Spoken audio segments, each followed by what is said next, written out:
This session is called Harnessing the Greenie Spirit, and I'll read the description. Including interns in your staff can bring fresh life to your publication, but can also increase your managerial and training load. So we have, to present on that topic, Jeff McClellan, who's the director of BYU Publications and Graphics, Peter Gardner, who's the editor of BYU Magazine, and then Andrea Christensen, who's an associate editor for BYU Magazine. And I've worked with a couple editors for a number of years who were trained as interns at BYU Magazine, and they're wonderful, bright workers. And so I think Jeff and team have some credibility here with training interns, and we'll look forward to hearing from them.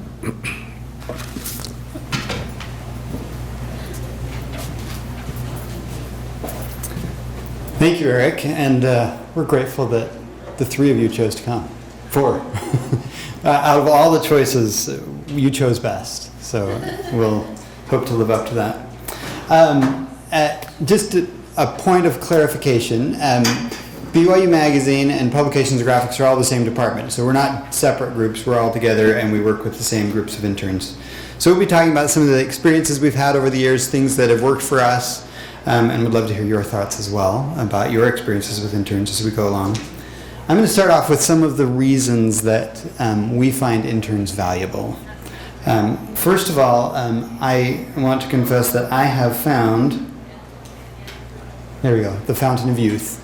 And the Fountain of Youth is interns because interns keep you young, right? They're full of enthusiasm and fresh ideas and energy. They help you stay connected to young audiences and to trends and technology and the current lingo of the day. Interns are how I learned that represent means something different than what I always thought it means. And rep is a valuable word as well. Also, another reason that interns are valuable is that everyone needs an army of minions behind them, right? To do your dirty work for you, to magnify your ability to do things. A little bit of a note on the dirty work. Sometimes I have felt guilty over the years of giving interns dirty work, meaning transcribe this interview or go do this or that undesirable task. But as I think back to my own internship, that's how I learned some really valuable things. I remember one particular assignment that I had where I had to transcribe a really long interview with a bunch of different people in it, and it was a painstaking, tedious task, but as I did that, it wasn't my interview, it was an interview the editors had done. I got to learn how they interviewed because I heard their questions and I heard the answers. And so you learn a lot as an intern by doing some of those menial tasks. Checking sources is really tedious, but really valuable skill to know. So don't be too shy about giving the dirty work to your minions. And of course, minions also help you feel good about yourself because they adore you. And they give you a power trip all the time, and that's always fun. And of course, minions also, they're just plain cute, right? And they're fun, and so are interns. Interns are cute, and they're fun, and they make you laugh, and they bring energy to your world, and you get friendships from it as well, and that's also valuable. Are you hearing me okay? I just realized I'm not always straight in the mic. Yeah, fine. It's working? Okay. Okay, another reason we like interns is it's a great way to train future colleagues. Your colleagues make a great difference in your work, right? The success of your work and the enjoyability of your work. This is our our professional editorial staff in Publications and Graphics. We have 9 professional editors. All but 2 of them were former interns in our department. And you could argue that that's inbreeding and we're not getting new ideas, and that's probably true.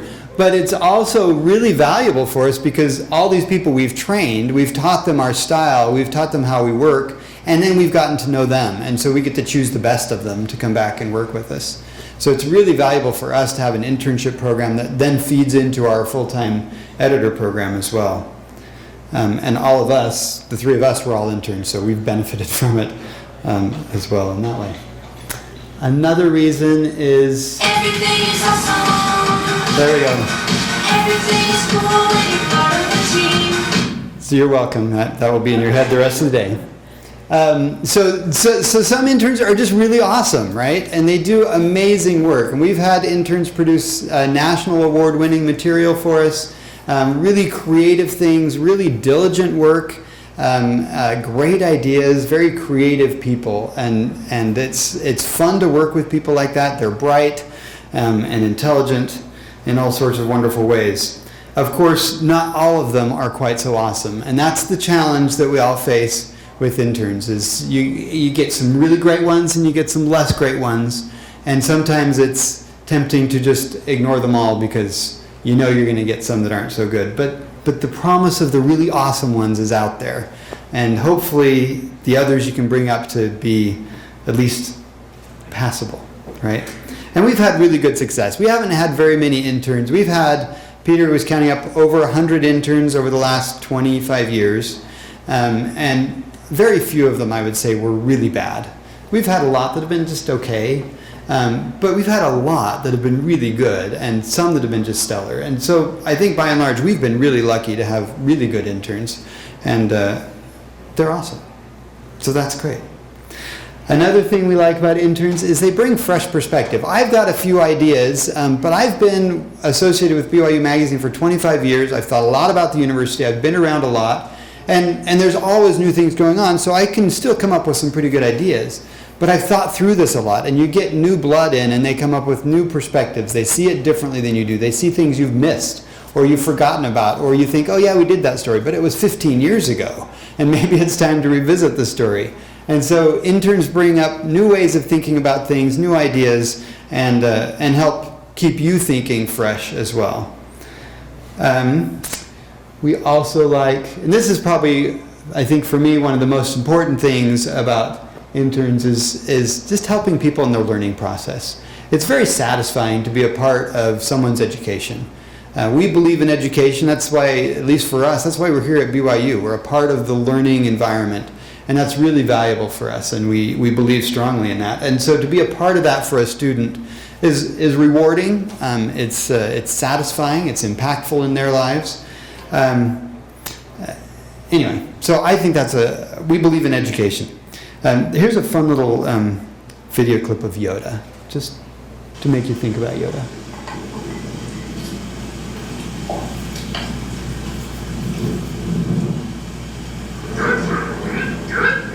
How far away is Yoda? Will it take us long to get there? Not far. You'll get much far. Patience. Soon you will be with him. Quickly. I know. Why would you become here, right? Mostly because of my father, I guess. Father. Powerful Jedi, was he? Powerful Jedi. Come on. How could you know my father? You don't even know who I am. No, I don't even know what I'm doing here. We're wasting our time. I cannot teach him. The boy has no patience. He will learn patience.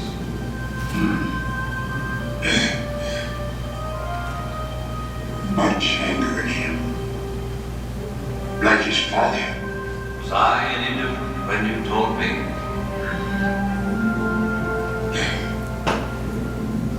He's not ready. No. I am ready. Ben, I can be a Jedi. Ben, tell him I'm ready. Ready, are you? What knows you ready? For 800 years have I trained Jedi. They don't count to one like you. I'm mystery trained. For 800 years I have trained interns.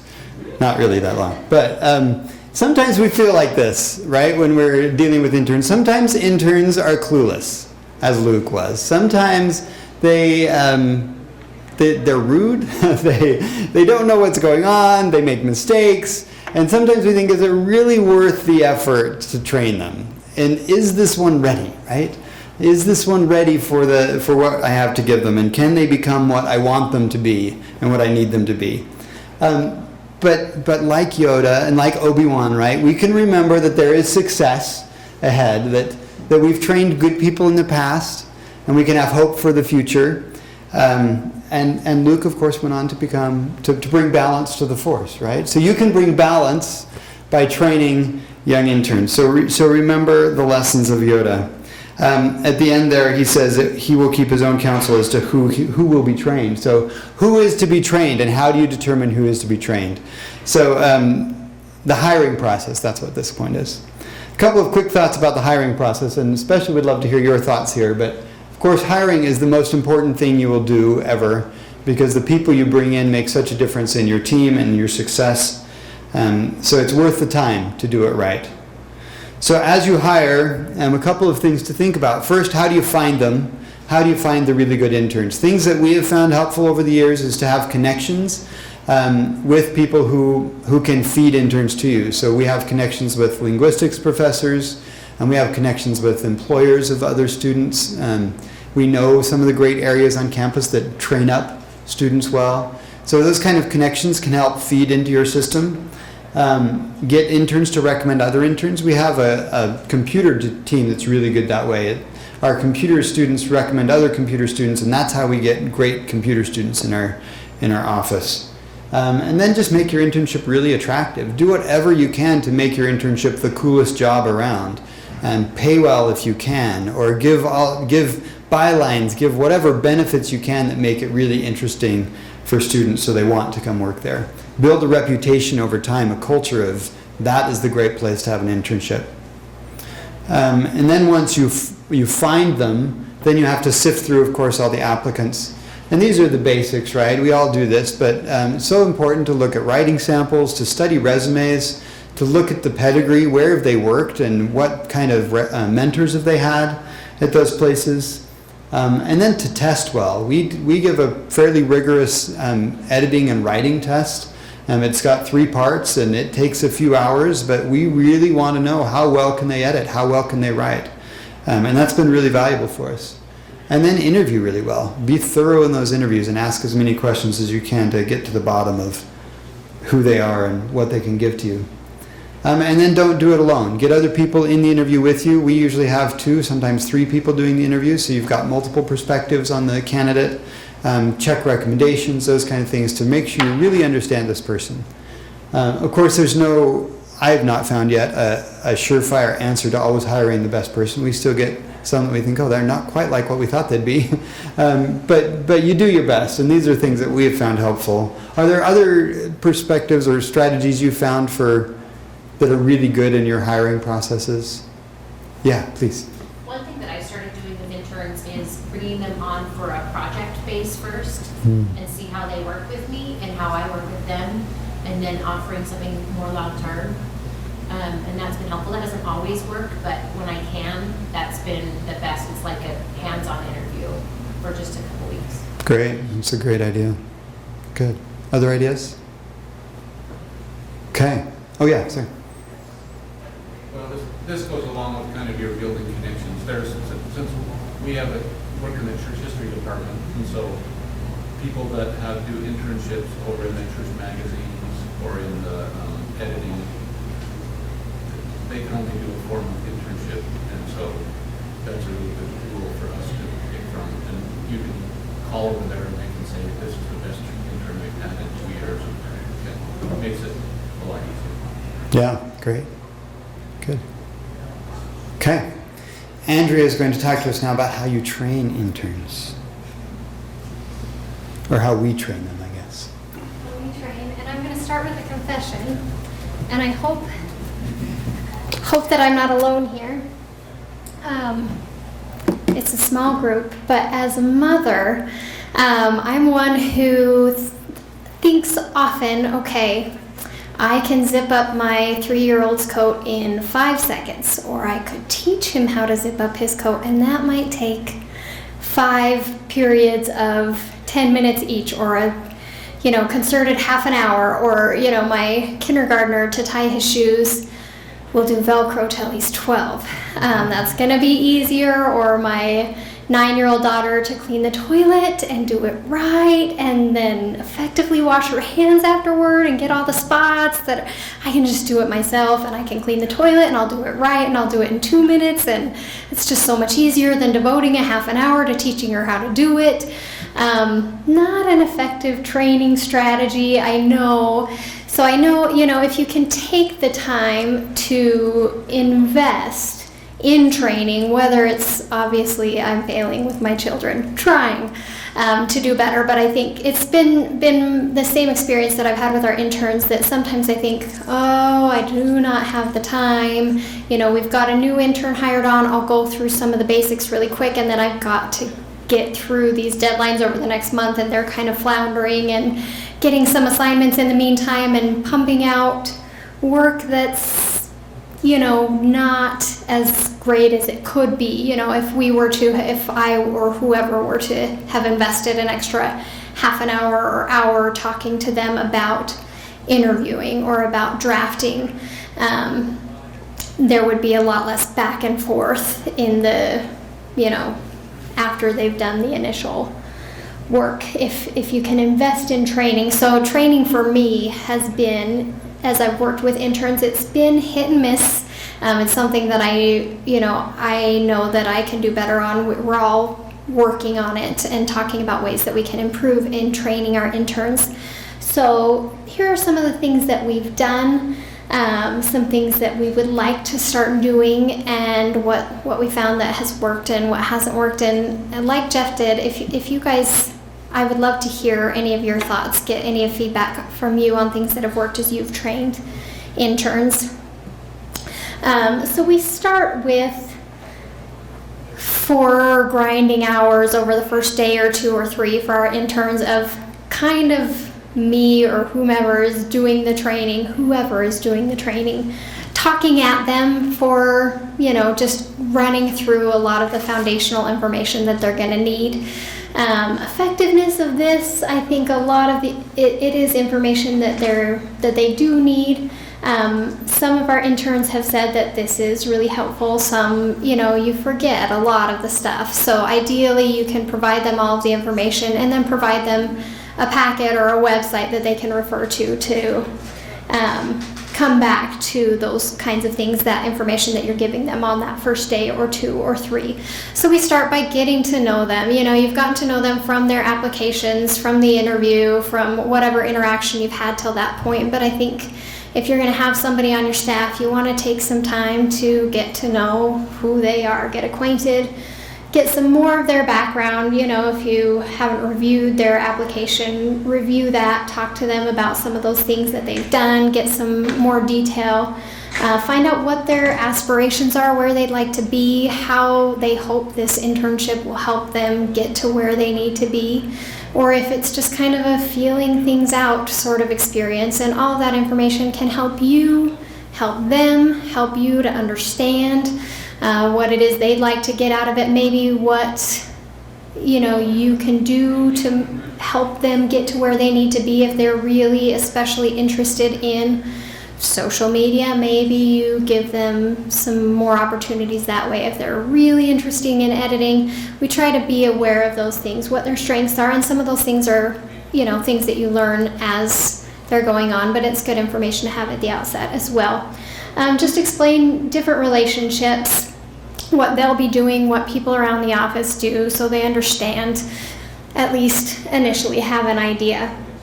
Pretty early on, we take them around our department. It's a pretty small department, 15 or so full-timers, and just let them get to know for a couple minutes who everybody is. And then I'll show you in a couple minutes, we've got a blog too that they can refer back to that identifies, again, here you can, if you forget who that person you just saw in the hallway was, look on this website and you can review and find out who they are. But that's, just helpful for them to feel comfortable in the space. A tour, I try to remember to show them, if you forget your plastic fork for your lunch, here's where you can find it, where the better bathroom is, where just things that they need to know. We get them set up on their computer and on all the different internet things that they'll need. We go over our magazine, we talk about the mission, the purpose, the various parts of the magazine, section by section, review our magazine website. We talk about our processes, and kind of the step-by-step. Here's our copy flow sheet. We take them through it. Here's the places that you're going to be involved, and here's how it progresses, and here's how we fill this out, and here's where you're going to see your name and what that means and what these deadlines mean. It means this is drop dead. You never miss them. We never miss them, right? We always miss our deadlines, but in talking to the interns, we say these are really, really, really important, and let's try to hit them. And if you have ideas for us to do better, help us out. But talking about the processes, giving them an idea of what you're going to be seeing over the next 2 semesters, what we're going to be talking about, referring to, and how you're going to be involved. Talking about our staff meetings, what expectations are, how you can prepare, those kinds of things. We talk about our style.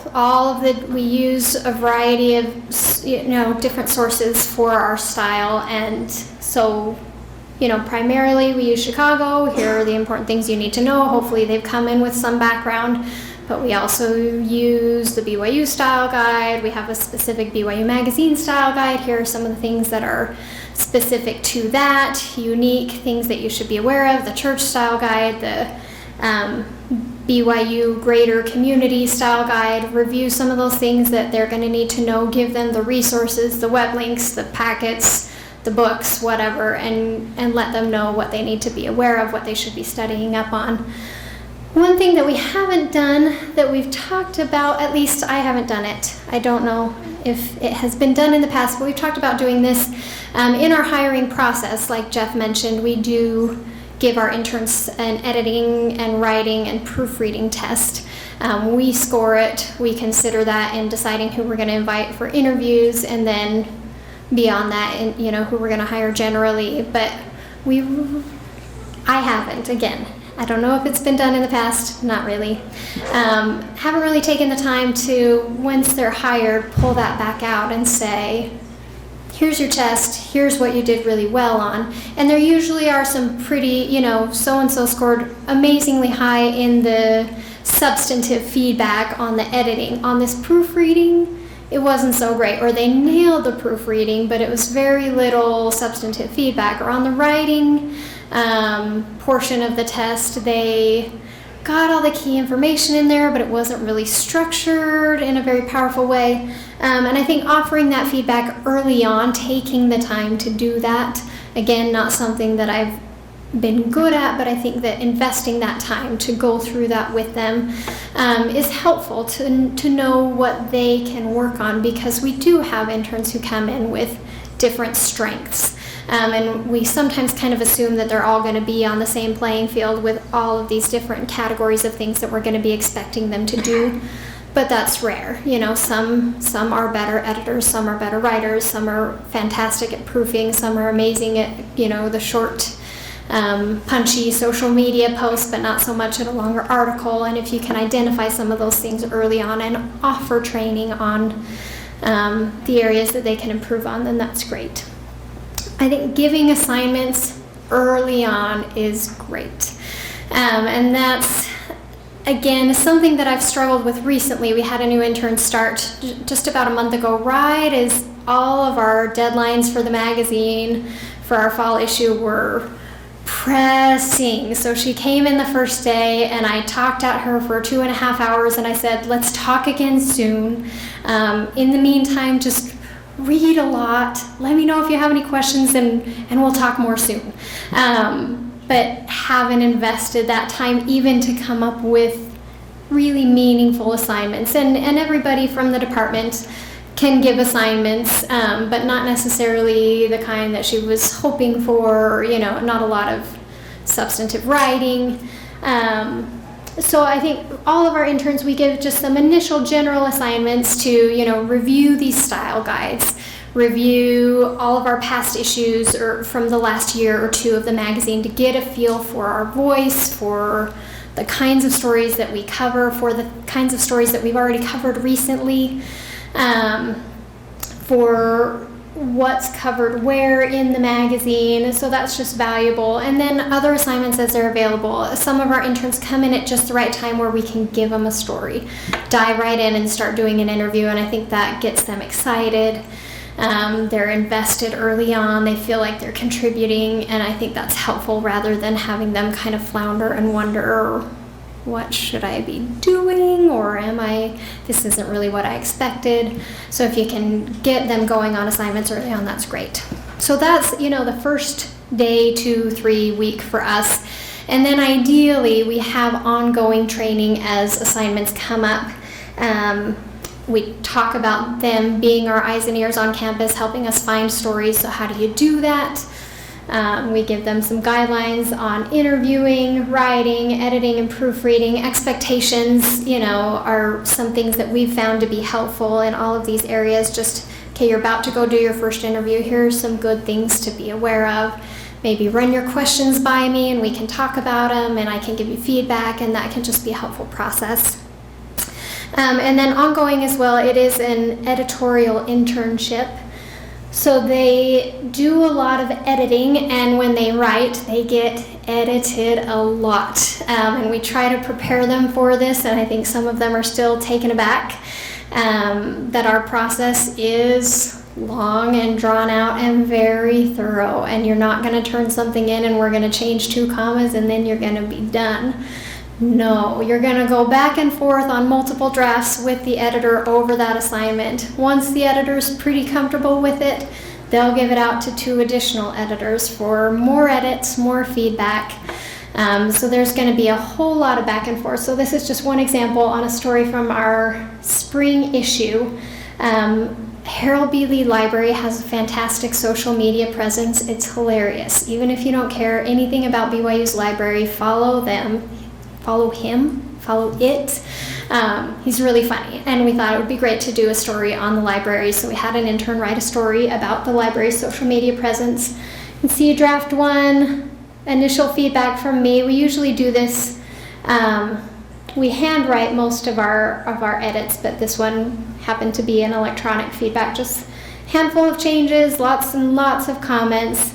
Another draft from her, and then we talked about that draft. I gave additional feedback, and then another draft, around 3 draft, that then went out to 2 additional editors for more handwritten feedback. And if we had more time, I would go through, again, quite substantive changes in each of these things. So when they write, they get the experience of being edited, of getting that ongoing feedback and conversation about what's working, what's not, why. And then they get the opportunity to give these kind of edits as well. We rely on our interns to give edits, and the idea would be to train them to give substantive feedback, to show them that this is what we're hoping for, looking for in edits, and not just a comma change or I would break this sentence. And then the final draft that comes after 2-3 months of revision. Sometimes it's quicker when we're doing better with our deadlines. So that's what we've done. What we would like to be doing that we haven't done a great job at, we have this intern training blog that we've started back in April, and we were going to have it all ready for this conference. This intern training blog, I'll pull it up really quickly.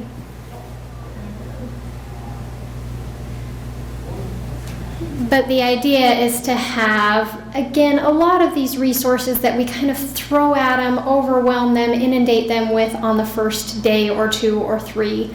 An overview, a who's who, and then tips on writing, on creativity, on voice, on interviewing. A lot of these kinds of things, to have all of these resources in one place so we can talk about it and then say refer to the blog for more information. Have assignments. I'm not going to click through each of these sections, but most of them have a little blurb about what we're eventually going to put up here and kinds of assignments that we'd like to have ongoing for our interns to get them really oriented and well trained. Okay. Let's see, how do I get back? Okay.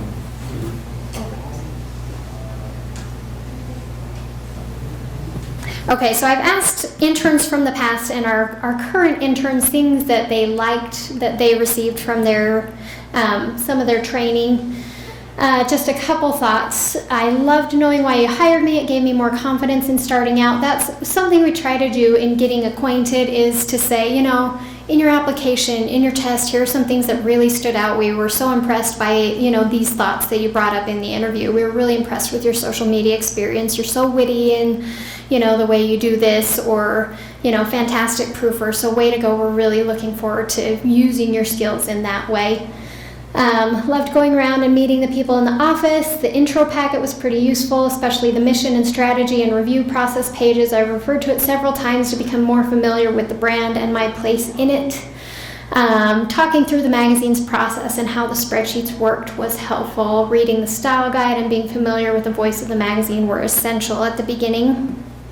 It's not all working. Or we haven't, there are things that I overlook sometimes, maybe forget, don't take the time to do. Sometimes I feel like I could use more training on more journalistic writing principles. This was one of the interns that came in and I gave the initial overview info, and she dove in pretty quickly to a writing assignment and she hadn't had any journalistic training, and I didn't really prep her with much of that. So that, would have been helpful and would have saved a lot of time in the back and forth drafting and editing process for her. It took me a month to find out that I could use the Wi-Fi here on my phone. Good basic information to have. Most everything you taught me on the day one training went over my head. Having the training blog, what's there of it, has been enormously helpful for me to review when needs arise, particularly when it comes to knowing who in the department does what. One who wasn't appropriately prepared, I guess, for the level of editing that we do. I knew my articles would be edited, but I don't think I realized the extent, so emphasizing to future interns that their work will go through multiple drafts would be a good thing.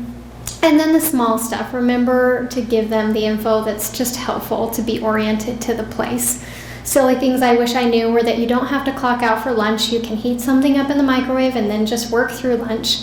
And I wish I had known, and this is true, about the bathroom by the front desk, because the other one, I swear, is never heated. It is an icebox. So I make it a point, since getting that feedback, to tell all of our female interns that one is freezing, don't use it. And then finally, just one gave this feedback. Overall, I've been able to learn so much just by doing, and sometimes I think if you learn on your own, it sticks with you better than it would through a class or training. So, as valuable as it is and as important as it is, that training is so important, but then trusting your interns to do the work, giving them the feedback where you need to, and recognizing maybe where you fell short in the training and could do better, and give them additional feedback in those areas is great. But trusting them to do the work, and then hopefully it'll internalize giving them those opportunities, and then they can do those things well for you in the future. On to Peter.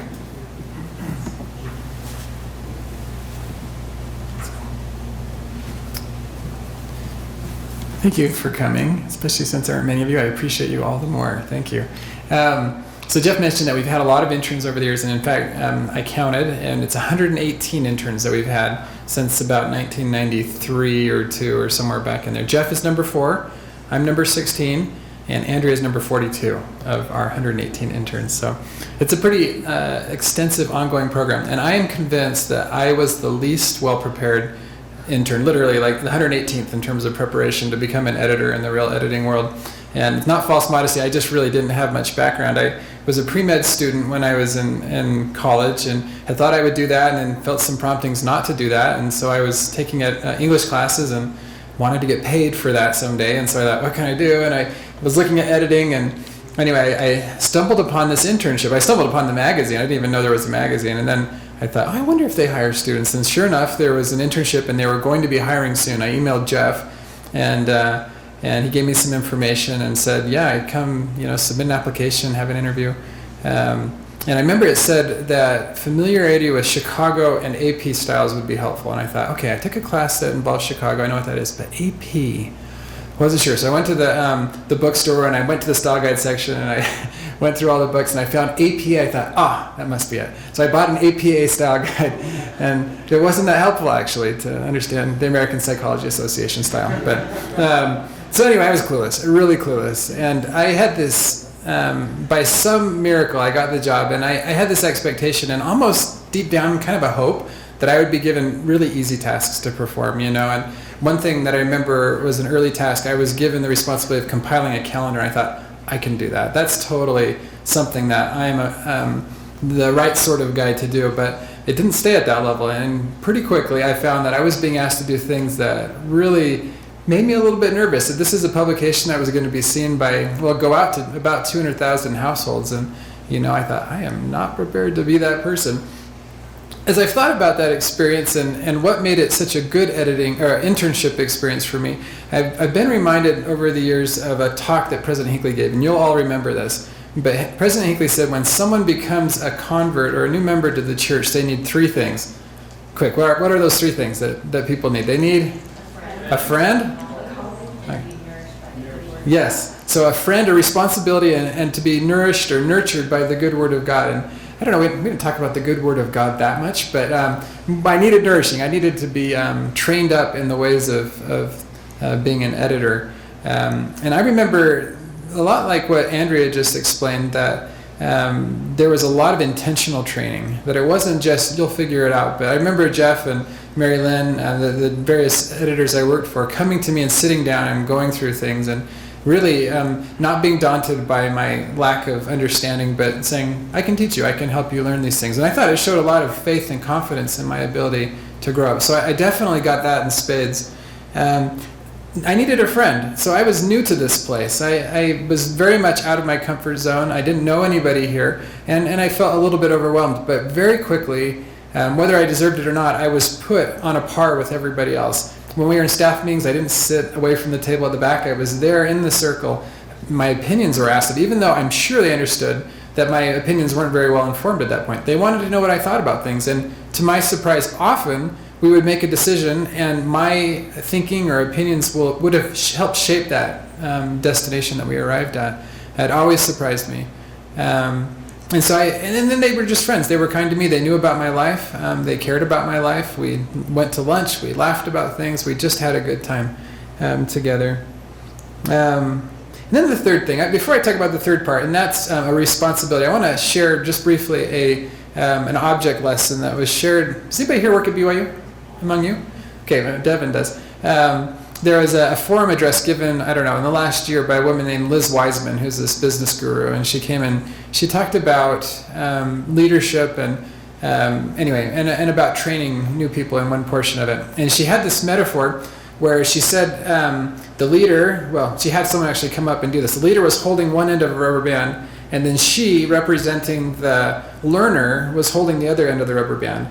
And she had the leader step back as far as he could and stretch that rubber band out to the point where it was about to break. And she said, okay, so now I'm in this point of tension. I have what options at this point? I can either let go of the rubber band because it's too hard to maintain that position, or I can be pulled toward the leader.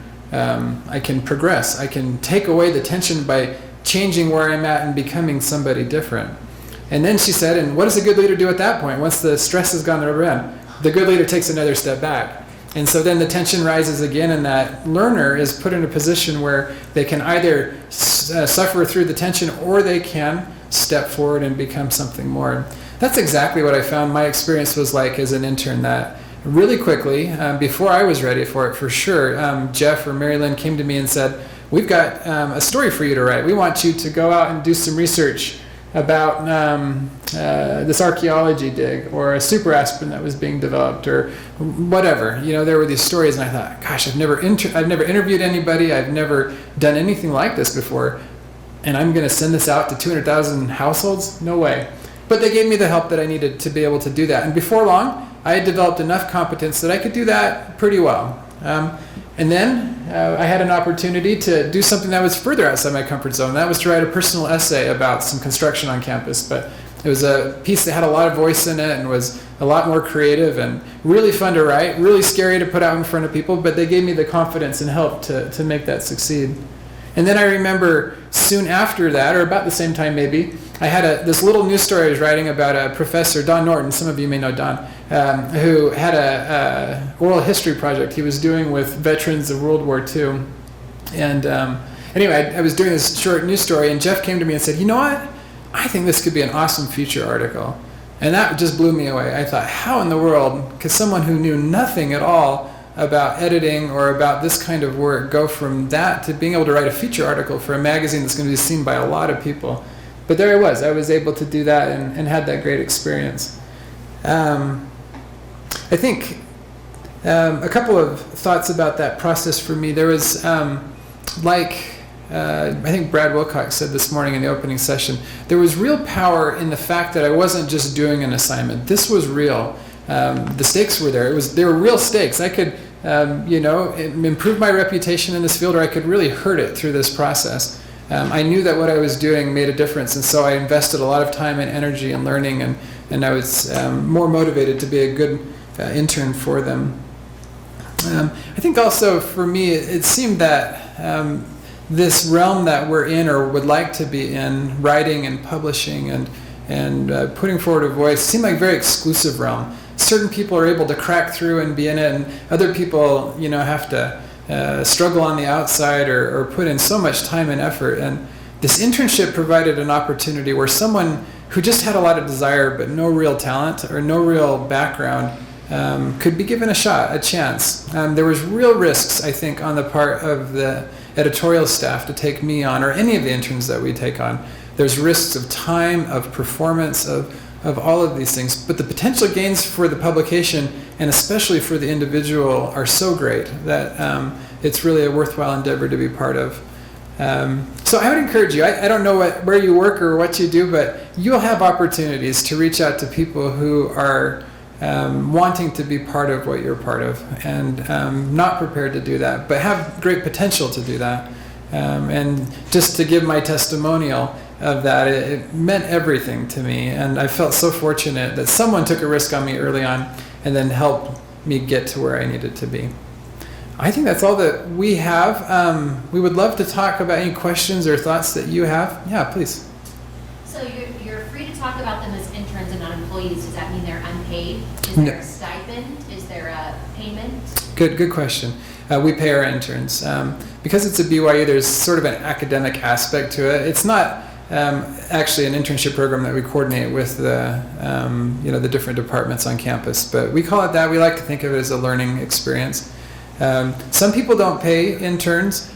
We try to pay, and we try to pay the best on campus. So that's, I think we bug some other departments on campus because they keep saying, oh, you put your prices due. It makes us have to bring them up. But we want to get the very best students for this, and so we try to make it as attractive as possible. Devin. You have a tradition of inspiring camaraderie among your interns. What are some of the things you do to do that, or how do you build those relationships? Is it just talking to each other? A lot of BYU Magazine people are very super loyal. They just love their experience there. What are some things you do? We play Scrabble. Yeah, Scrabble. We do really. How often? Not as often anymore. Jeff was great about this when he was the editor, and since I've been editor, sometimes we get behind and we don't do Scrabble as much. But before our meetings, often we play speed Scrabble. So we have fun. What else, Jeff? Andrea? I think a lot of it is the meetings. The interns are in the meetings, and our meetings are fun. We have a lot of brainstorming, a lot of joking around. The Scrabble helps a lot in setting the tone. But through those meetings, you build the relationships, and it's good. And I think just generally having a collegial, congenial environment where they feel included, where they feel safe, they feel welcome, they feel valued.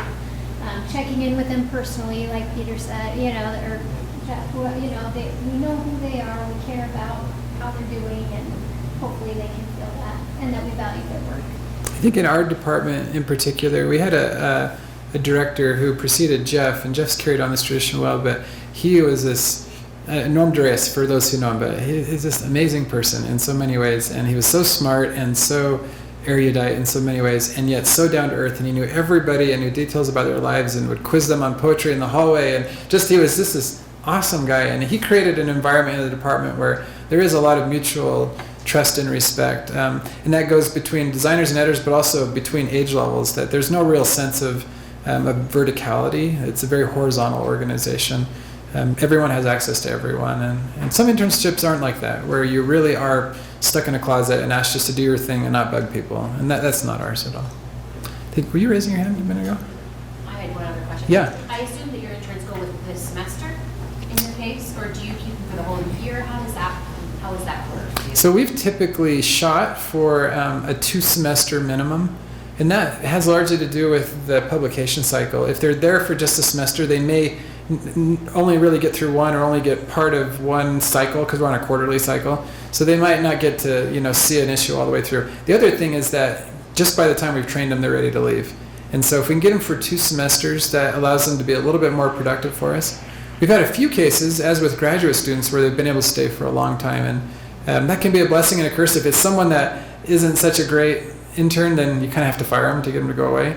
But if they are good, and we had 2 at once that were graduate students that we kept for like 2.5, 3 years plus. It was a really long time. They actually were able to fill in when one of our full-time editors went on maternity leave, and did a great job. I mean, they were very competent by then, and now they're both excelling as editors elsewhere. So, yeah, we keep them as long as we can when they're really good. But we like to be able to start out by saying it's 2 semesters, so if they're not so good, it's been great having you work with us, And then how many hours do they work typically? In the fall and winter semesters, up to 20 hours, and then during summer at BYU, they can work up to 40. So we get them. Do the new labor standards affect that at all? Not for them, because the average, if they do that, stays below the 30 hours per week. If they were to have a longer period where they could do 40 hours, then they would start flirting with that, but it works out. Any other questions? Thank you again for coming. I really appreciate it.